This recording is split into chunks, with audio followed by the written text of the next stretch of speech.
I flew 2,500 miles for Christmas and found a sticky note on my chair that broke everything. The chair I'd sat in every Christmas was reserved for Brian's fiancée. No apology, no explanation. Just my name erased like I never mattered. That moment shattered more than a holiday. It exposed everything I'd been too loyal to see. If you've ever been left out by your own family, hit like, subscribe, and drop a comment. Your story matters too. Hi, I'm Ray, 34, and last Christmas Eve I flew 2,500 miles to be told I didn't have a seat at my own family's table.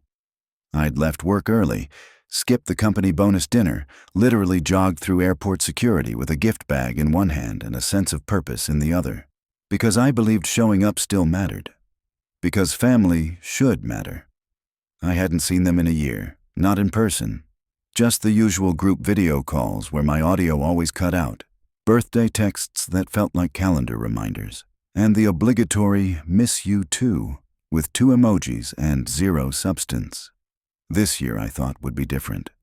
I wanted it to be. I booked a last-minute, $540 one-way ticket. It was reckless maybe, but it felt right. I imagined the ham, the slightly burnt cookies, the corny Hallmark movie playing in the background, and the spot at the table where I always sat, back facing the hallway, across from Mom's centerpiece that always had more glitter than food. That was supposed to be mine. Instead, I walked into the dining room with melting snow in my hair and a gift bag in my hand. Dad's favorite whiskey, wrapped in tissue I borrowed from the hotel lobby, and saw a little pink post-it note stuck to the back of my chair. Reserved for Brian's fiancée. 5 words in my mother's cursive. No haha, no temporary marker, no joke. Just not for you. Mom emerged from the kitchen, smiling like everything was fine, like I hadn't flown through a snowstorm to be here. "She's new here," she said. "We figured you'd be fine standing." I blinked. That's all I could do. I stood there like a guest at someone else's holiday. Then, with a nod so small it barely qualified as acceptance, I said, "Sure." I set down the whiskey on the counter, picked my bag back up, turned around, and walked out. 31 minutes later, my phone buzzed with a text from my sister. So sensitive. It wasn't a big deal. No name, no apology. Just that.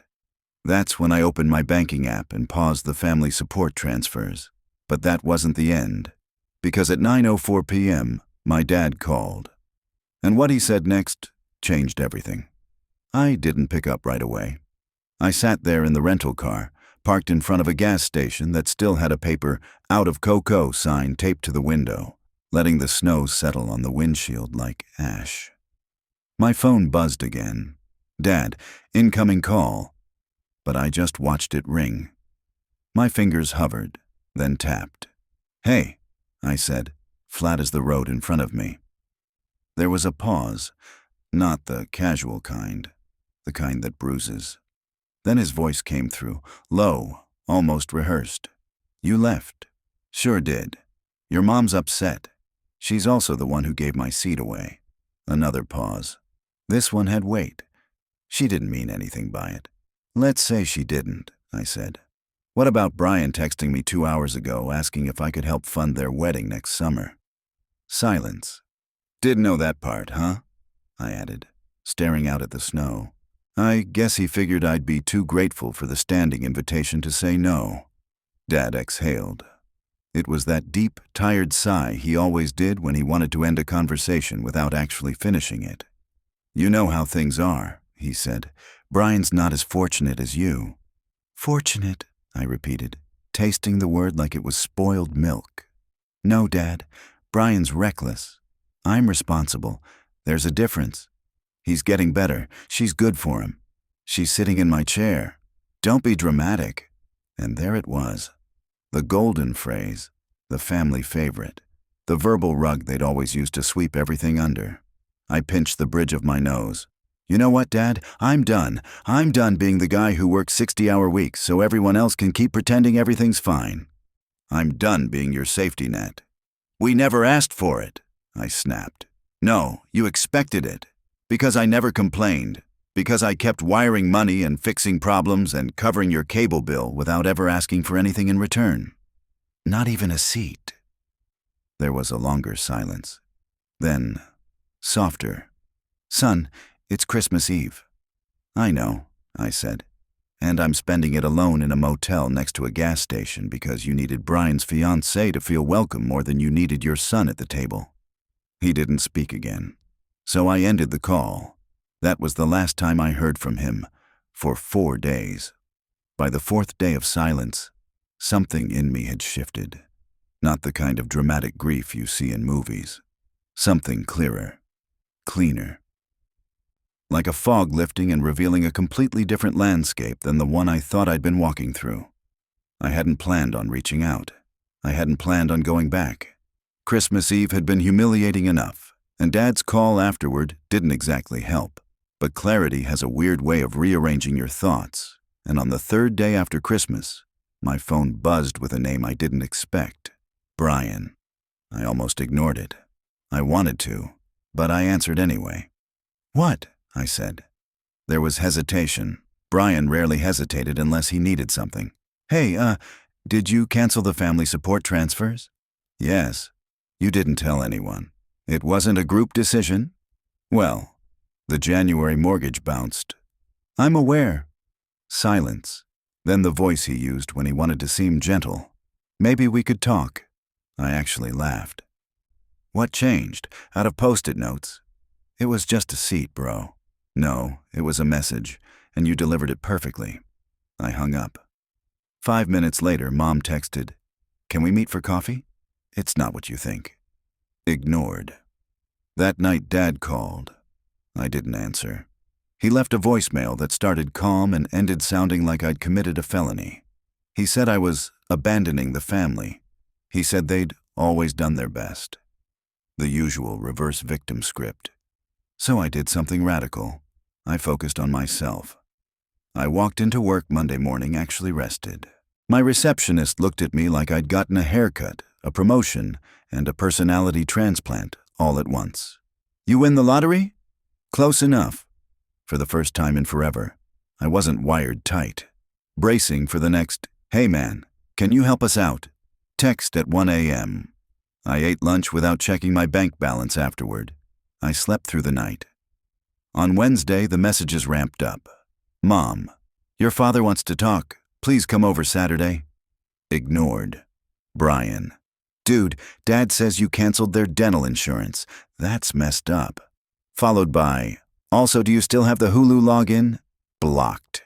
Dad left another voicemail saying he didn't understand how I could be so cold. I laughed so hard I genuinely scared myself. Cold? These were the same people who watched me walk out of Christmas dinner without even pausing the mashed potatoes. I signed up for a photography retreat. Something I'd always wanted to do but couldn't because I was too busy covering other people's bills. I rejoined the gym. I deleted the family group chat. When my sister re-added me, I removed myself again. Then, exactly 2 weeks after the Christmas fiasco, at 9:04 p.m. on the nose, a blocked number called. I answered without knowing why. Hello.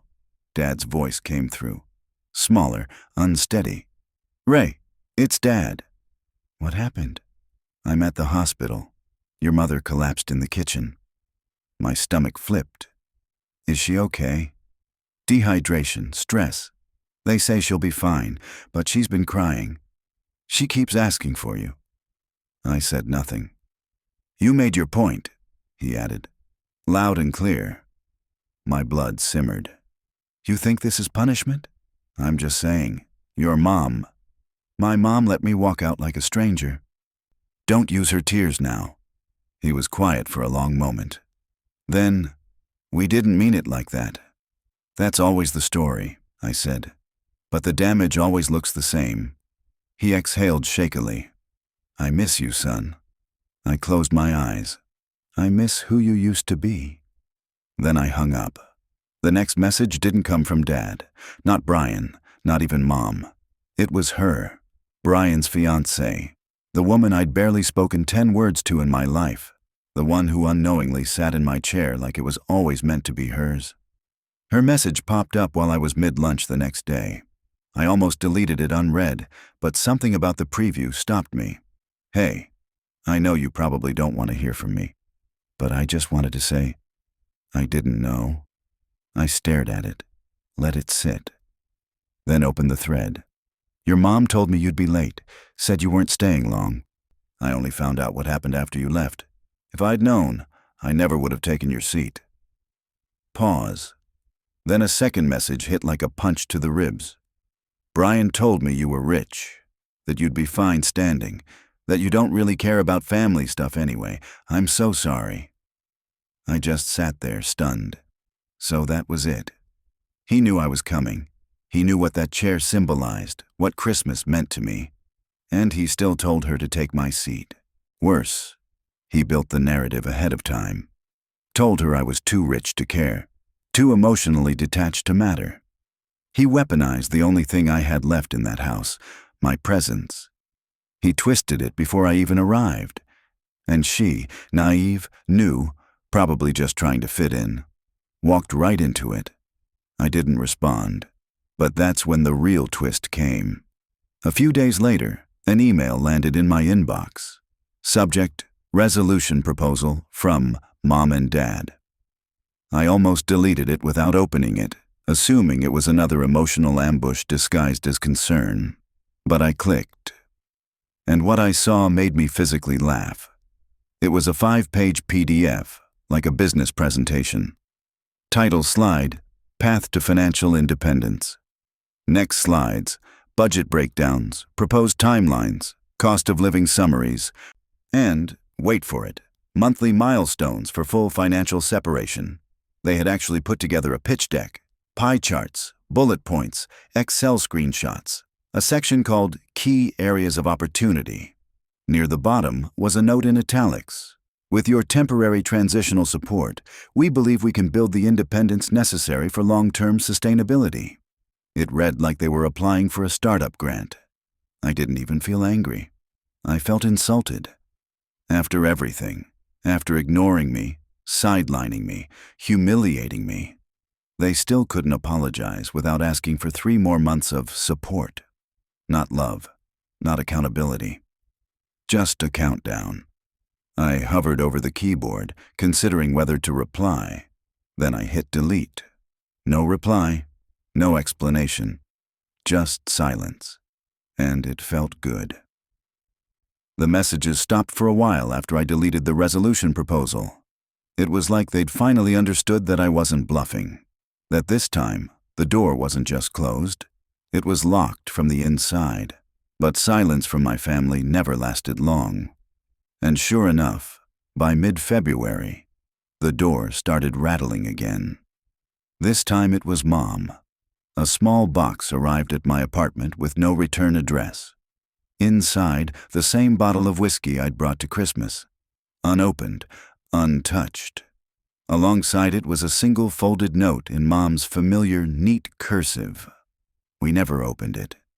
It didn't feel right without you. Please talk to us." I stared at the bottle.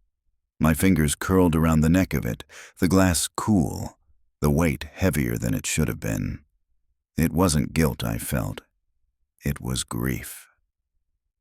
Grief for the version of me who used to think a bottle of whiskey and a late apology meant something, who thought being needed equaled being valued. I put the bottle on the shelf and left it there. I didn't text, didn't call, didn't explain. But in March, the phone calls resumed. First Brian. I blocked him again. Then Dad. He tried from 3 different numbers. Voicemail after voicemail that tried every angle. Remorse, logic, then frustration. Eventually, he landed on rage. "I just don't get how you can cut us off like this, after everything we've done for you." After everything they'd done for me. That line hit like static in my skull. What exactly had they done for me? Offered a roof over my head until they needed help paying for it? Raised me only to cash me in like a bond once I hit 25? Handed my seat to a stranger and called it hospitality? No, this wasn't abandonment. This was escape. So I did something final. I moved, sold my condo, Left the city. Took a new job in a new state. Bigger windows, brighter rooms. A quiet neighborhood where nobody knew my name or my family's drama. I updated my number, set up new accounts, changed every login. The digital cord snipped clean. But just before I disconnected the last thread, I sent one message. The same one. Copied and pasted to Mom, Dad, and Brian. This is the last message you'll receive from me. I'm not angry, I'm just done. I gave you everything I had for years. Time, money, love, patience. You used it, spent it, and called it normal. Then you left me standing, literally. I'm not standing anymore. I'm walking away for good. No hard feelings, just hard boundaries. Goodbye. Then I hit send and blocked every number. I sat there in my new living room, watching the final text disappear from the screen. I expected to cry. I didn't. I expected regret. I didn't feel that either. Just this strange, startling quiet. For the first time in my adult life, I was free. No more bank transfers, no late-night bro, can you spot me texts, no guilt-laced voicemails, no anxiety every time my phone lit up. Just space. I stood, walked to my kitchen, and finally opened that bottle of whiskey. Poured a glass, held it up to no one, to walking away, to peace. July rolled around with the kind of summer heat that clings to your skin and makes you feel like everything's in slow motion. I had almost forgotten about the wedding, Brian's wedding, until the envelope landed in my mailbox. Cream-colored thick stock, embossed initials like they were royalty. Inside, an invitation to a rustic vineyard celebration of love on July the 16th. Formal RSVP card tucked in, pre-stamped envelope included. But what got me wasn't the invite. It was the small handwritten note attached. It was from her, Brian's wife now. I hope you'll come. He still doesn't understand what he did, but I think part of him is scared to admit it. You were right to walk away, but maybe he needs to see you stand your ground in person. I read it twice, then a third time, then set it down on the counter like it was radioactive. Not because I was tempted, but because it confirmed everything I already knew. She saw it now, the imbalance, the quiet rot underneath the "he's just figuring things out" excuses. She knew the man she married didn't just make mistakes. He built comfort on the backs of others and called it charm. And still, she stayed. But me? I was out. July 16th came and went. I didn't dress up, didn't fly out, didn't pick a gift from the registry or write a clever line on the RSVP. I spent the day in Santa Cruz, renting a bike and riding along the cliffs, letting the salt air wash over every last bitter thought. That sunset was loud. Not the sound, the feeling, the quiet roar of freedom. When I checked my phone that night, there was only one message, from Mom. He kept looking at the door all night like he was waiting for you. I stared at the screen for a long time, didn't respond. Not out of spite, not because I wanted to twist the knife, but because I had nothing left to say. He gave away my seat, then looked around confused when I didn't beg to sit on the floor. August brought the surprise I wasn't ready for. I ran into her, Brian's wife, at a bookstore. She looked different, thinner, tired, like someone who'd been holding her breath for too long. Our eyes locked across the aisle. She blinked, then walked over slowly. "I didn't expect to see you," she said. "I live here," I replied calmly. She hesitated. "We moved back in with your parents." "Of course they did." "They offered," she said quickly, like that changed anything. "Said it was just temporary. Brian's job didn't pan out. Again." I nodded, saying nothing. "He's not handling things well. Not my problem." But then she looked up, eyes rimmed red, and said something that stuck harder than I expected. "I wish you were his brother." It hit like a slap and a hug all at once. Not because I felt bad for Brian, but because someone had finally said it, finally seen the weight I carried and the hollow he left behind. I didn't reply, just nodded once, picked up my book, and walked out. That night, I poured another glass of that Christmas whiskey, the one they never opened. This time, I toasted to truth, to being the brother he never managed to be. September arrived quieter than I expected. I didn't plan anything for my birthday, didn't drop hints, didn't update my mailing address with anyone from the old world. I wasn't trying to make a statement, I just wasn't waiting anymore. But on the morning of my birthday, a package arrived. No return address. Black matte box, sleek, expensive, impersonal, but not unfamiliar. Inside was the bottle of whiskey I'd brought to Christmas Eve, still sealed. Again. Taped to it was a folded card. One line, scrawled in Dad's all-caps handwriting. "You were right about everything. I'm sorry." No name, no details, just that. And for a long moment, I stood in my kitchen, holding that bottle like it was an artifact from a life I'd already buried. I poured a glass. Sat on the balcony. No toast this time, just the wind, just the quiet, just me. That same week, I finalized the sale of my old condo. All ties officially cut. New city, new space, new number. The last step was the email. Not to them, never again, but to myself. I wrote down everything I'd let go of. The support payments, the late-night calls, the guilt, the shrinking at the table, the endless emotional debt disguised as family loyalty. And at the end of that list, I wrote, I don't owe anyone for turning out okay. It took me until 34 years old to realize that. By November, I'd moved into a new apartment with real light and silence that wasn't lonely. I had a workspace by the window, a coffee maker that I bought just because I liked the sound it made, and a shelf with books I actually had time to read. I slept deeply, ate slowly, spoke softly because I no longer had to be loud just to be heard. One night, as a final act, I sat down and wrote one message, one I never sent before.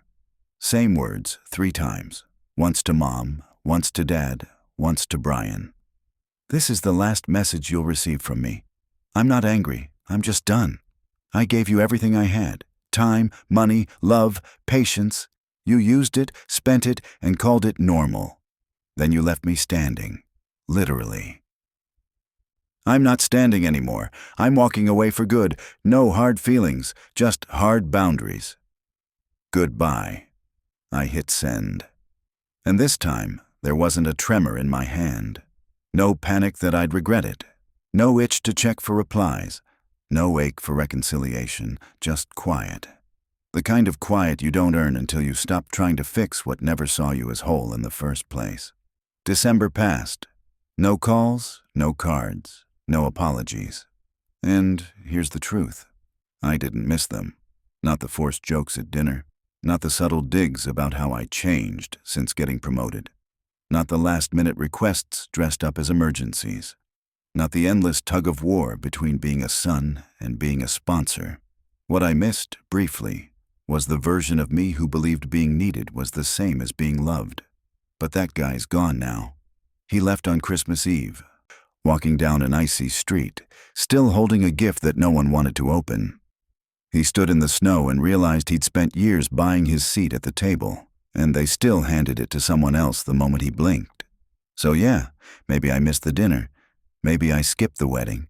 Maybe I blocked the group chat and left my brother to explain why the family savings suddenly dried up. But you know what? I wake up without a knot in my chest. I go to bed without rehearsing how to say no. I walk through my days without dreading the sound of a text ping. I don't check my accounts before buying a coffee. I don't skim over vacations like they're indulgent. I don't apologize for being okay. I am finally living a life that is mine, unburdened. And no one gets to sit in that seat but me. The end.